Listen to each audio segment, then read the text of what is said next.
What's going on, everybody? Welcome to GDT Live, brought to you by Game Day Tarps Podcast. I'm COMEAU. That's Colton Davies, and this is the first episode of the GDT Live today. It's a Mem Cup recap. The Memorial Cup just got underway, or done, in Rimouski this past weekend. The London Knights coming out on top. Colton, before we get into that, just want to ask you, how's it going, man? It's been a long time coming. We've been pumping out some content for this show. We've been working hard this weekend getting this show ready. How you been, man? I've been good. I'm excited to get this rolling. Excited to see what everyone thinks about it. It should be a great time. We'll engage with the chat as well, and looking forward to it.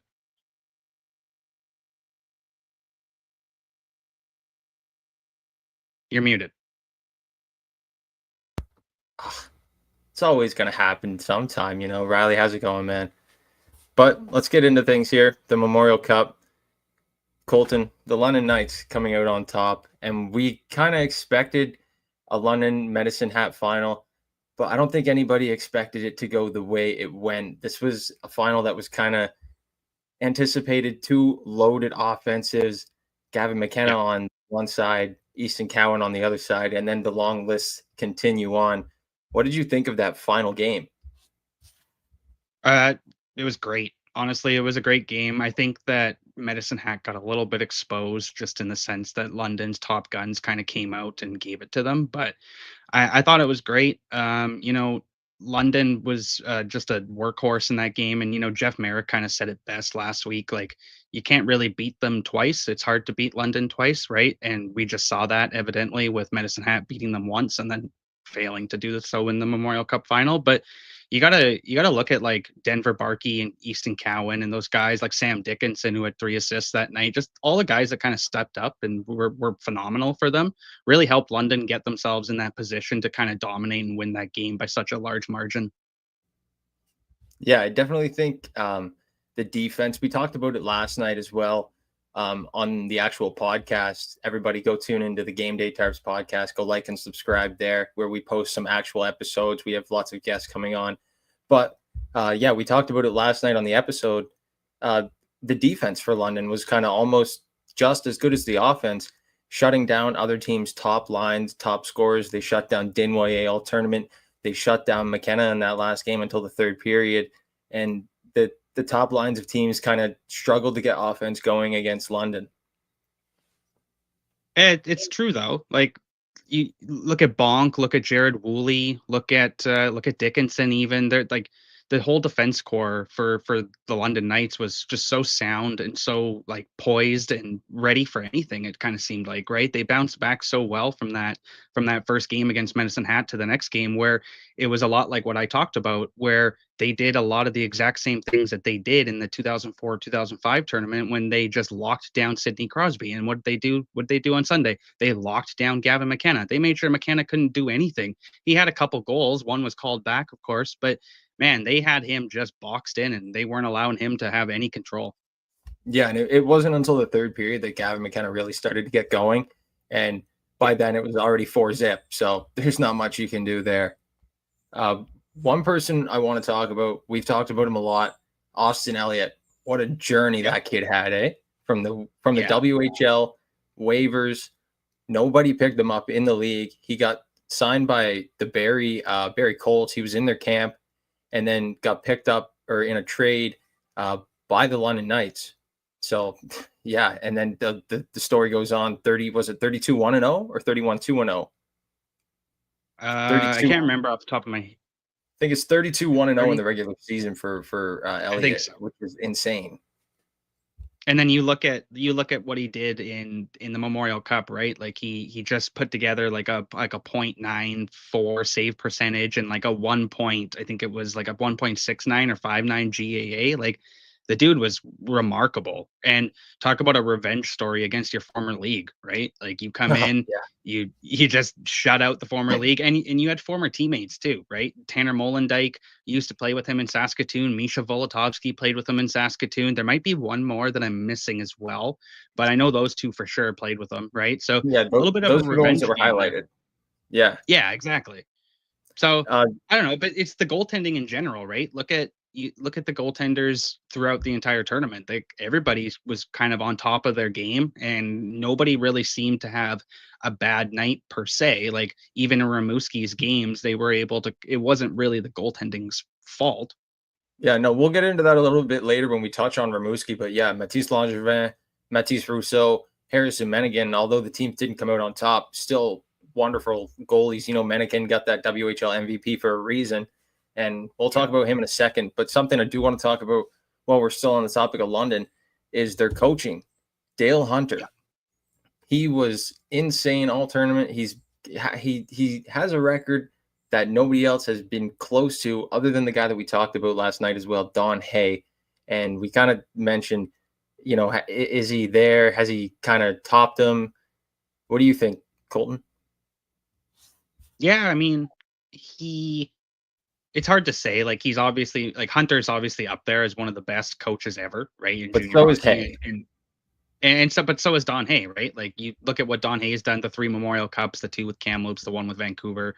Obviously the last one being in 07. So it's been quite a while since he's won another Memorial Cup. But even being in the Memorial Cup Memorial Cup tournament with Kamloops back in 2023 goes a long ways, right? Like that's another appearance for him.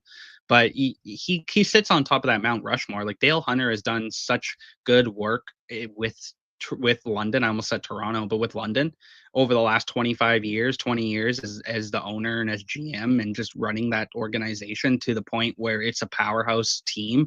It's a team that every single kid in Ontario wants to play for. It's a team that recruits top US players to come and play for them too. You look just at their 2016 team with Matthew Tkachuk, right? So I don't know. It's like the Hunters have done a great job, and I think Dale definitely deserves the nod as like one of the goats of Canadian Hockey League coaching. Well, you talk about players wanting to come to London.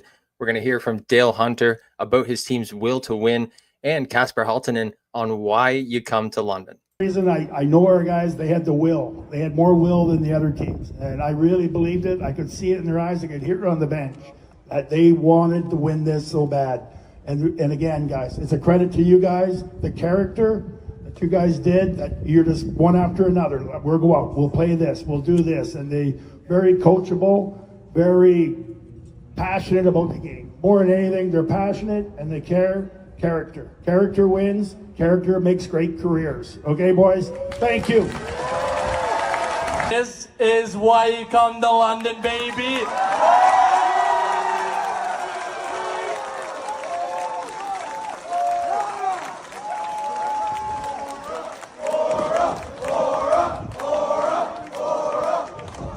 All right, you will go down as one of the best goal scorers ever at the Memorial Cup. We got a lot of kids here. What is the key to being a good goal scorer?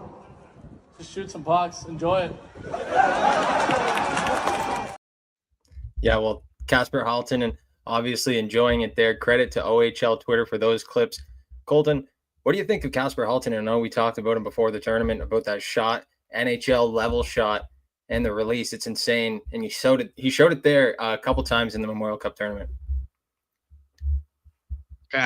You know what? He's phenomenal. Like an actual like Finnish sniper. I've been calling him, and this is a guy who comes over, dominates the OHL in terms of shots and goals. 9 goals in 5 games in the OHL final. We keep talking about that, but the way that he put up the back-to-back hat tricks and almost the third straight hat trick was just incredible.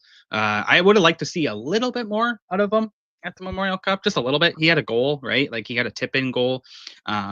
So there was just a little bit more that I would have liked to see out of him. But I thought overall Halttunen was great, and he's definitely one of those players who, he's a shoot first or shot first mentality player, but he's one of those guys who I think can really excel at the NHL level.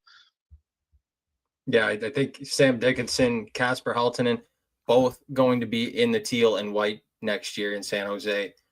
But let's move on to the next team, Colton, the team that you guys were kind of high on over in the West, the Medicine Hat Tigers, coming out of the WHL on top.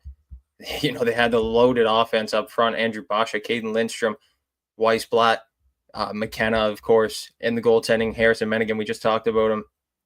What do you think happened in that final game? Like, what happened to their offense? I know London shut them down, but you'd think that an offense like that is kind of unstoppable, right?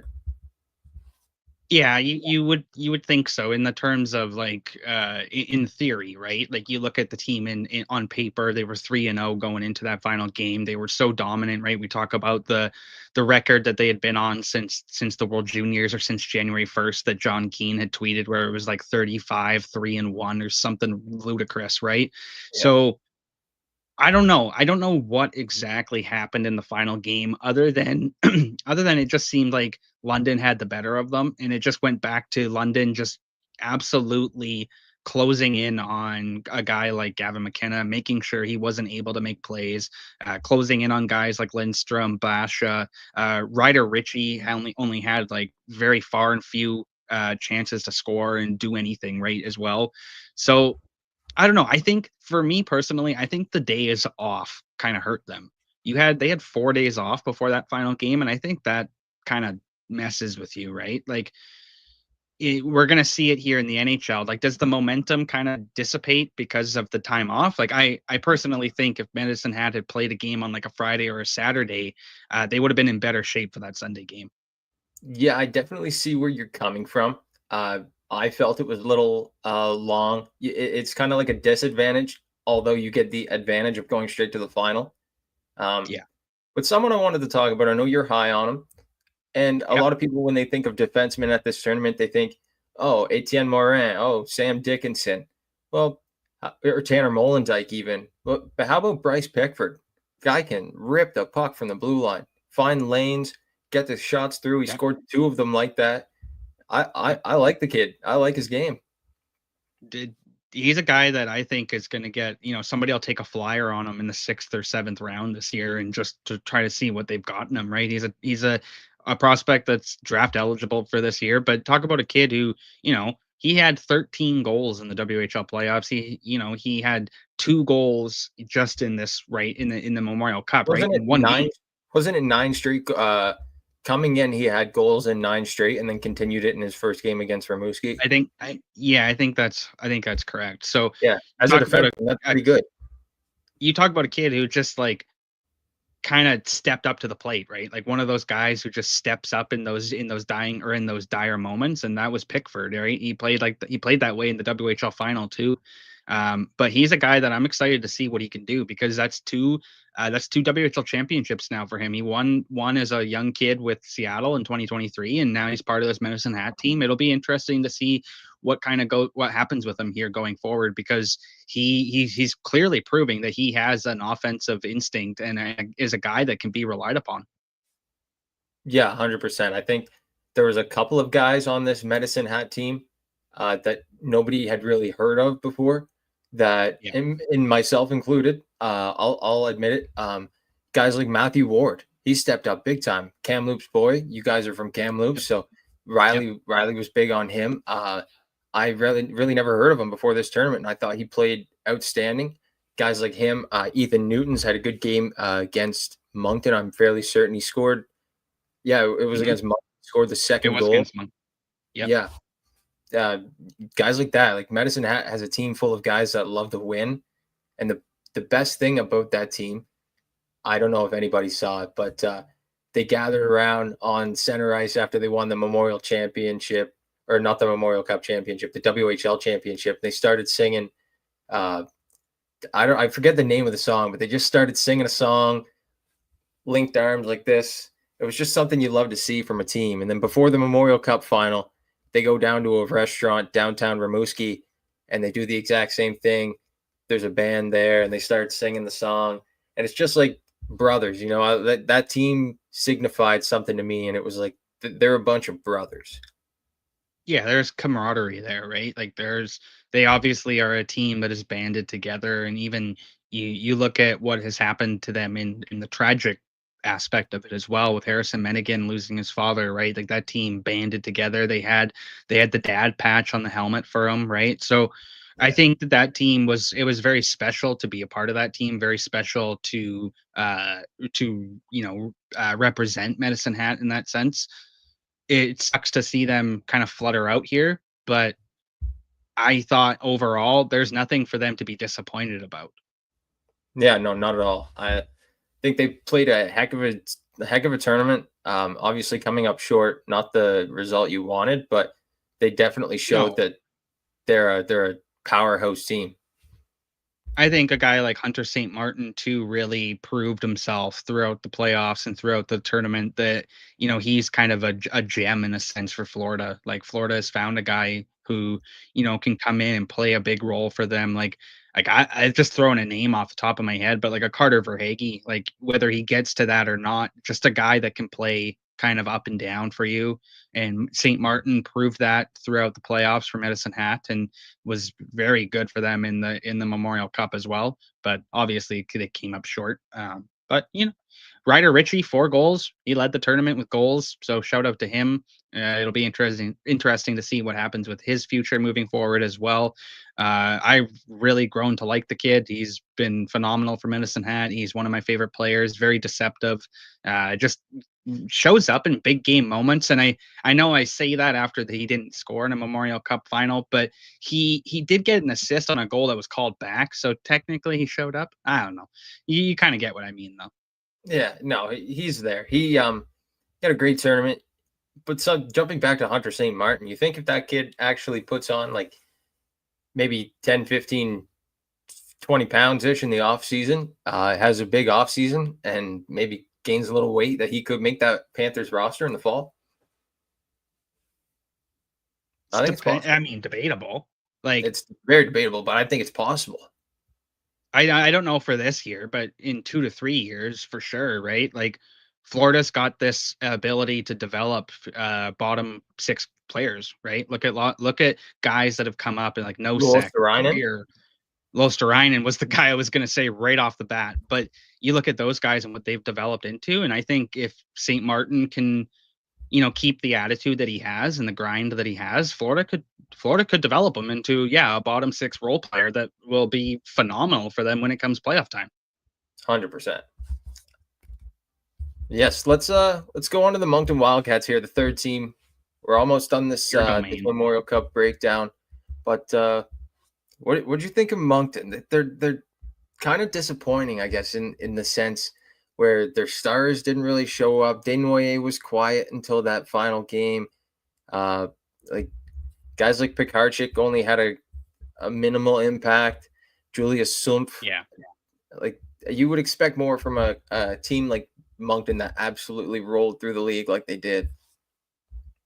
That was kind of my whole thing with it, was they had such a good season that you would have expected a better showing in the final.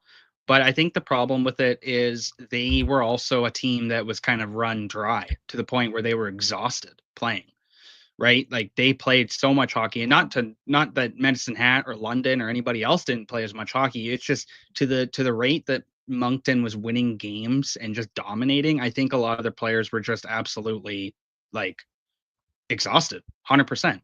Yeah. But at the same time, I thought that if there was any team that was going to battle back and kind of force like a comeback in a sense and get themselves into the final matchup, it would have been Moncton because of Gardner McDougall. And you know more about him than me. You're out on the East Coast and stuff, but Gardner, what he did with St. John, even like with the Sea Dogs a couple of years ago, a few years back now. Insane, right? So I thought if anything, he would have been able to get that room to kind of come together and beat London in that game. But I mean, hey, history is history, right? But I personally, just to get my point across here, I would have liked to see more out of Caleb Desnoyers and a few of those guys for sure, because I pointed this out on the sheet with Jeff Merrick last week, but it was all defenseman scoring for Moncton up until that game, right? Like it was Gill and Moran scoring the goals. So yeah, you can't rely on that. No, you can't. Not when you have an offense like that. But talking about Desnoyers, we kind of talked about it again last night. His draft stock people were kind of Yeah. going in Discord saying that, if Desnoyers doesn't score this tournament, if he doesn't show up, that Frondel might take his place in that top 5 and he might slip out. No. But no, you're saying no, not a chance. This doesn't affect his draft stock at all. I don't think the Memorial Cup is that big of a tournament to dictate your stock going up or down that much. Just because it's such a small sample size of a tournament that I think it's kind of hard to pinpoint whether, it's a big tournament though. So don't get me wrong. Like, it's a big game moment. They're big moments for these kids and they have to show up. But I personally don't think it screws his draft stock that much, right? Like, he's still a guy that I don't see getting past Boston or Philly. Like, he's gone at like between 6 and 10. He's gone by 9. Like, absolutely. Yeah. So for people to say it knocked him, I don't know. I can see why they're saying it, but from a professional standpoint with scouts and people that I've talked to, I don't think it dictates that much for him. Makes sense. Sticking on the Moncton side just for a second, Gardner McDougall, incredible coach, incredible season. Just want to say our condolences to Gardner and Taylor McDougall real quickly. Terrible timing, actually, for that to happen. Terrible at any time. And just the way that he was able to go out and still coach a game after that, mad respects. And the hockey community came together after that. So big shout out to Gardner and Taylor for being able to push through that. And the Moncton Wildcats themselves. But yesterday, they had their team celebration, I guess, back in Moncton. And this is something I wanted to touch on Caleb Desnoyers, because lots of people, we'll actually get to this in a few minutes, but Caleb Desnoyers was named their captain. And do you think he might have been named the captain so that he doesn't go to the NCAA next year? Maybe. Is that their way of trying to hold him back? It's possible. Like, I don't know if he makes an NHL team out of camp per se. So he comes back, right? But I don't know. It's hard for me to say because I don't know how well linked he is to the NCAA at the moment. But you would think that is kind of the plan ahead, right? Like, that's kind of what they're trying to do. Is they're like, hey, maybe you don't want to leave. You'd rather stay here, be named captain, and if you win something, we'll build you a fucking statue. Like, that's kind of maybe the mantra that they're going for with it. But personally, I don't think it's a decision that it's like, oh, he's going to leave for NCAA, let's just name him captain. I think they named him captain because he's a damn good leader, right, and role model for that team, and a good player. But I like where you're thinking, because that's a good thought. It's a lot like the McKenna, it's a lot like the Gavin McKenna thing with Whitehorse getting that outdoor game that they're gonna have, or the outdoor game, the preseason game that they're gonna get, right? Was that just set up to keep McKenna in the WHL? Like, we don't know the semantics behind it, but you never know, right? Right. Well, before we get on to the NCAA talk, let's talk about the host team. Rimouski, real quickly. Guys like Matthew Cataford, Eric Smeteko, Matthias Langevin. We talked about him a few minutes ago when we were talking about the goalies. A solid team, solid performance. Like we said, they had that first game offensive explosion with 4 goals against Medicine Hat. But, after that, they just kind of shut down offensively. They did keep it close against London, but a 6-2 blowout against Moncton. Not able to keep themselves alive in the tournament. What do you think kind of held Rimouski back from getting over the hump? I don't know. I'd like to say just like a superstar power, really. You look at all 3 of the teams, they all had a superstar player or a superstar in a sense, right? Like Easton Cowan was there. I mean, London had like a few with Barkey and Dickinson and Haltonen, and you could go down the list. But I think they lacked that one specific player. Now, they got Eric Smeteko. Don't get me wrong, but he didn't really step up to the plate when they needed that. And if they, I don't know, like they just needed that superstar is really what I think they needed. Yeah, they had Jonathan Fauchon. He had over 100 points this year in the queue, but I really think Matthew did good. I think the thing that Fauchon struggles with the most is his skating. I watched him this tournament, and he was a really powerful offensive leader, but his skating held him back a lot. And I think when you got guys like Gavin McKenna, Easton Cowan on the other side that can skate like ballerinas out there, it's tough to keep up.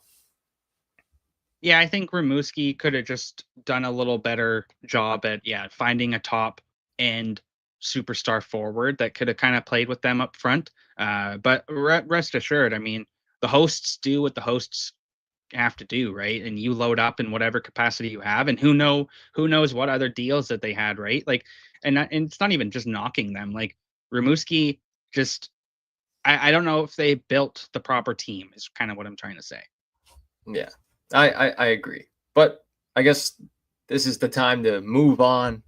Memorial Cup time is. I just want to get to a comment that we have is Randy Workman in the chat asking how good Easton Cowan is, and I think Cowan's great. I think Cowan's a guy that is gonna play a pivotal role for the Leafs moving forward. I've watched a lot of film on him and understood his game a lot better, and I think he's a guy that's just gonna fulfill a top 6 role for Toronto eventually down the line. But he's going to be a reliable player, I think, that you can play on the PK, and a guy that you can get on the second power play unit, and just somebody that can, find the back of the net when you kind of need it. And you see his skating out there, you see kind of how he leads. I'm excited, but I'm really excited for Denver Barkey. I'm excited to see what he does, how he fits in with Philly. He's just an all-around player, but I think Cowan's going to be great. He also says he has Caleb Desnoyers going 5 in his mock draft. So nice. That's good. Nice stuff, Randy. We like to hear it. But before we wrap this up, let's talk about some recent NCAA signings from the CHL.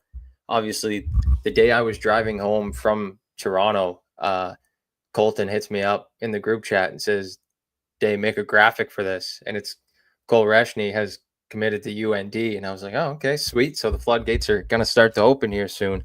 And yesterday they did, with Mathis Rousseau, Justin Poirier both going to UMaine, Justin Carbonneau being announced going to BC. Rumored. That's rumored. But and also, I want to talk about that. Is that like the end of things, Colton, or do you see more people coming? Like, as in, like, more players are going to exit the league? Yeah, do you see more players exiting and going to the NCAA? Yeah. From everything I'm told, get ready. Fucking buckle up. Because there's going to be quite a handful of players that are going to... It's going to be an exodus, quite literally. But it changes the way that the league is going to look for next year. So, it's like we've talked about. I've kind of reiterated. I said it on Morning Cup of Hockey last week, too. Like, we have the chance for more super teams, better teams to be created through this process. And it's just going to take a few years to understand how this whole process works, and losing kids to college and bringing in younger kids so that they can, only play for 2 years. Right. So I think that there's going to be, and I know for a fact, there's going to be a number of players here in the next coming weeks, and more so after the draft, you're going to see it. It's a lot of it is going to come after these players get picked up by NHL squads, but there's going to be a number of players that are going to leave and go to the NCAA. And I think some of the names that are being tossed around out there, and some of the names that I've heard, people are going to be shocked. Like, that's the best way to put it. Like, people were shocked by Reshny and Verhoff leaving. Get ready, because there's some other big names that are going to be on their way out the door. And obviously the big one is Gavin McKenna, and everybody's wondering where he's going. And we know that he's linked to, Jeff Merrick posted it in his blog, and people have been talking about it now for like a week or so. But and John Bucci-Gross made the tweet as well, for Christ's sake. But we know he's linked to Michigan State University, and Penn State, right? And Penn State's going out and reportedly has got a commitment from Jackson Smith from the Tri-City Americans. But we're not 100% sure on that one either, right? So there's so much up and down right now with these NCAA commitments and with these players looking to go to play NCAA that, we just kind of got to wait till the schools announce them. really, is what we got to do. Like, I don't even think Michigan has announced that Jack Ivankovic is going there. Well, no, I don't think he has. I haven't seen anything. Yeah. You know what I'm excited for, and I just remembered. You know what Brady Schultz told us when we had him on the podcast? His first game is against BC at BC. Or is it? No, it's BU. Shoot, it's BU too. Shoot, I thought it was BC. I thought he was going to get the chance to play against Carbonneau possibly in his first game.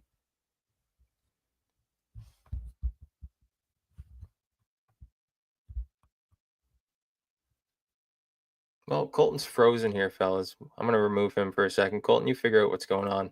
Oh, he's back. We good? We good? Yeah, we're golden. We're golden. Okay. Did you hear what I said about that? Something about BC. Yeah, I thought Brady said he was going to play BC in his first game, so I thought he was going to have the chance to play against Carbonneau and all that stuff, but it's actually BU. I got that mixed up. Yeah. Yeah, there you go. Yeah, and what? Ryder Ritchie. Yeah. Yeah. Well, it's out there, right? We know it's out there what the connection is. So we'll see what happens there. I don't want to say much about that one. But the floodgates are definitely open. Yeah, and two Flames prospects have gone to the NCAA, like Randy points out as well. So like Luke Misa, right? Muse is going to be good too. Yeah, for Michigan, damn, that's going to be a fun team to watch. But I don't know, like it's as a CHL fan, it's weird. I'll say that. Yeah, it definitely is weird after all these years of kind of the CHL and NCAA not working well together, and all these players kind of shying away from coming to the CHL because they want to keep their education open.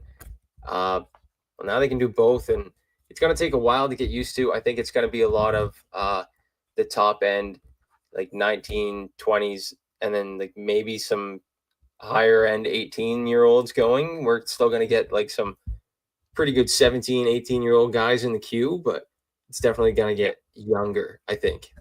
Well, the thing I look at is you look at a guy like Eli McCamey who commits to go and plays in Victoria for the Royals, and then not even a week later, Cole Reshny and Keaton Verhoff pack their bags from Victoria and go to college. So it's like, oh, so you like my thought process is like, was McCamey committing to go playing in Victoria because he knew that there was going to be a very good team there, and now all of a sudden that just completely flutters out? Man, it's going to be interesting. I keep saying it though, but like we just got to get through this first year to kind of see how everything goes. But it's going to be interesting. Even like the Blazers camp this year, like we've got a couple of NCAA guys that are coming up. JP Hurlburt, who's committed to Michigan, I do believe he's apparently going to come up and try out for the team. He played in the USHL or USNDTP team last year. I can't remember exactly, but well, the USNTDP team plays in the USHL, so you're right.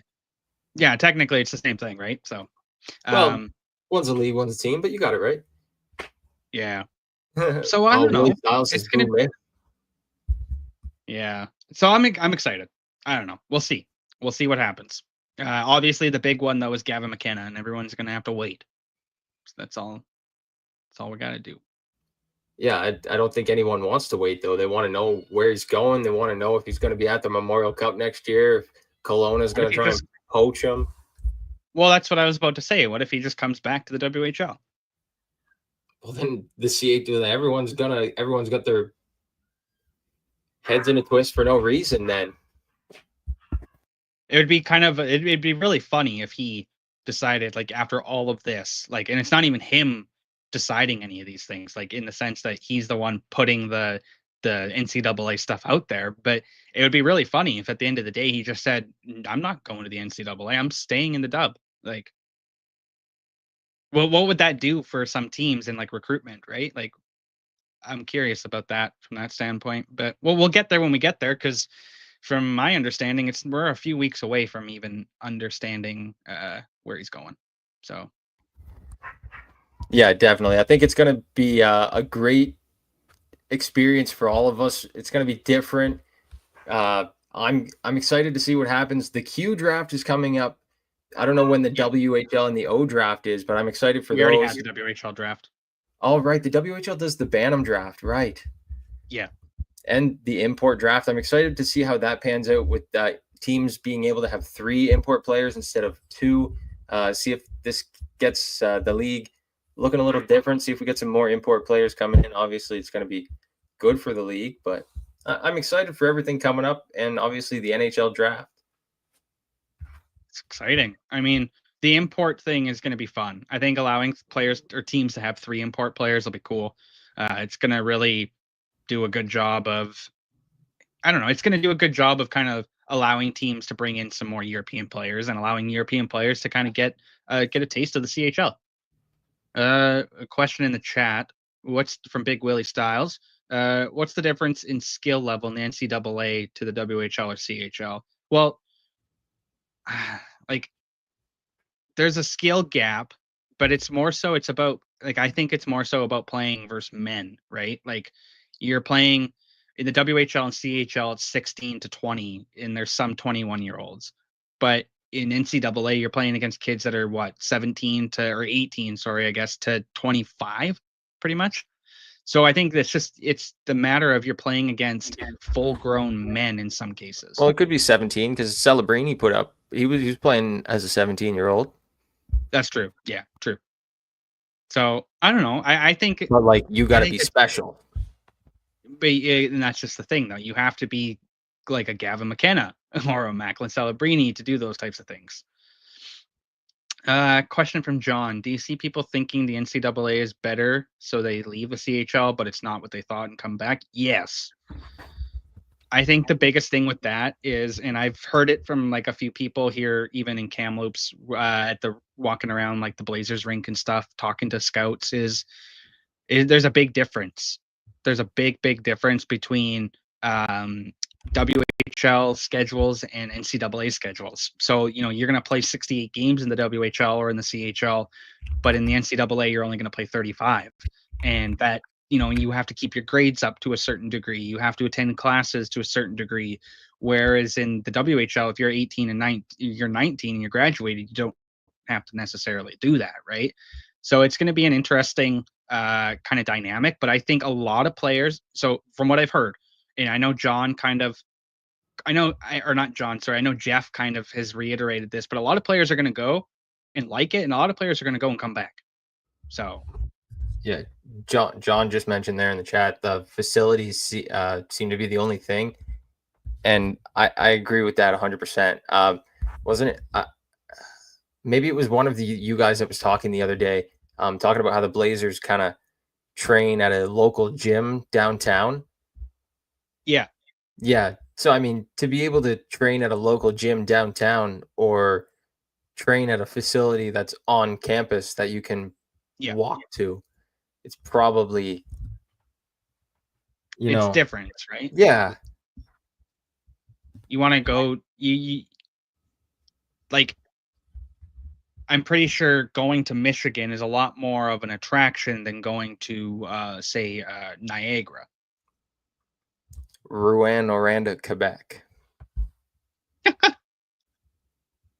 So there you go. And you have to be smart. You got to keep your grades up too. Like you have to in the WHL or in the CHL too. You have to keep your grades to a certain point. But I think in the NCAA they hold you to a little higher standard. Could be wrong though. Could be wrong. 100%.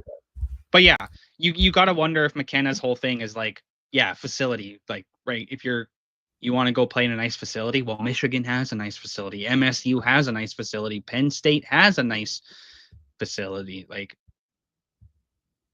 you know what I mean? Oh, you're right, John. They probably don't go to class. No, 100%. Well, Colton, it looks like your cat's got some nice facilities there. She's all cozied up in bed.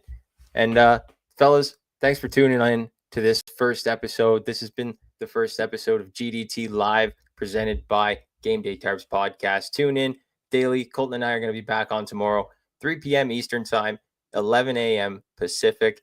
This has been GDT Live.